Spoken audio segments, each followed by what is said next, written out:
নমস্কার দর্শক বন্ধুরা, রোডস অ্যান্ড প্যাটেলে সবাইকে স্বাগত জানাই। আজকে আপনাদের কাছে আমি একটা কাঁচা আমের রেসিপি নিয়ে এসেছি। খোসা সমেত কাঁচা আমের চাটনি, গরমকালের সেরা স্পেশাল কাঁচা আমের চাটনি। আপনাদের আমার এই ভিডিও ভালো লাগলে অবশ্যই লাইক, কমেন্ট, শেয়ার করতে ভুলবেন না। সাবস্ক্রাইব করার সময় বেল নোটিফিকেশানটা ক্লিক করে নেবেন। আর এই আমের চাটনিটা আপনারা ফ্রিজে 2-3 দিন রাখতে পারেন। তাহলে শুরু করা যাক। আমি এখানে দুটো কাঁচা আম নিয়ে নিয়েছি, এভাবে আমি কেটে নিয়েছি। আপনারা চাইলেন লম্বা লম্বা করেও কাটতে পারেন। এরপর গ্যাসে একটা কড়াই চাপিয়ে তার মধ্যে দুটো শুকনো লঙ্কা আর একটা তেজপাতা, 1 চামচ গোটা জিরে, গোটা ধনে আর গোটা মৌরি অ্যাড করে ভালো করে লো মিডিয়ামে একটু নাড়াচাড়া করতে হবে। একটা খুব ভালো গন্ধ বেরিয়ে গেলে আমরা বুঝতে পারবো মশলাটা খুব ভালো করে ভাজা হয়ে গেছে। দেখুন লঙ্কাগুলো একটু হয়ে এসছে। এরপর একটা মিক্সি বাটিতে আমরা এই মশলাটা তুলে নেব।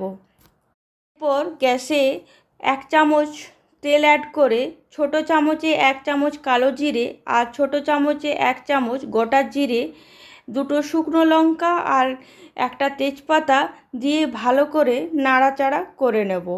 আমি এখানে গ্যাসের আঁচটা লো মিডিয়ামে নাড়াচাড়া করব। নাড়াচাড়া হয়ে যাওয়ার পর আমরা যে আমটাকে কেটে রেখেছিলাম, আমি জল ঝরিয়ে রেখেছিলাম, সেই আমটা এখানে অ্যাড করে তার মধ্যে লবণ আর হলুদ গুঁড়ো দিয়ে দেব।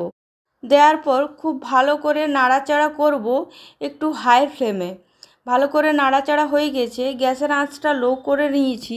এরপর এখানে আমি জল অ্যাড করে দেব। আপনাদের নিজেদের মতন জল অ্যাড করে দেবেন। জল অ্যাড করে দেওয়ার পর ভালো করে নাড়াচাড়া করব আমটাকে একটু সেদ্ধ হওয়ার জন্য। আমি এইখানে কাঁচা আমকে আগে সেদ্ধ করে নিই। আপনারা চাইলেন কাঁচা আমটাকে আগে সেদ্ধ করে করতে পারেন। এইখানে আমার খুব সুন্দর ফুটে এসছে আর আমটাও দেখিয়ে দিচ্ছি খুব ভালো করে সেদ্ধ হয়ে গেছে বন্ধুরা। এরপর এইখানে আমি বড় চামচে 1 চামচ চিনি অ্যাড করে দেব।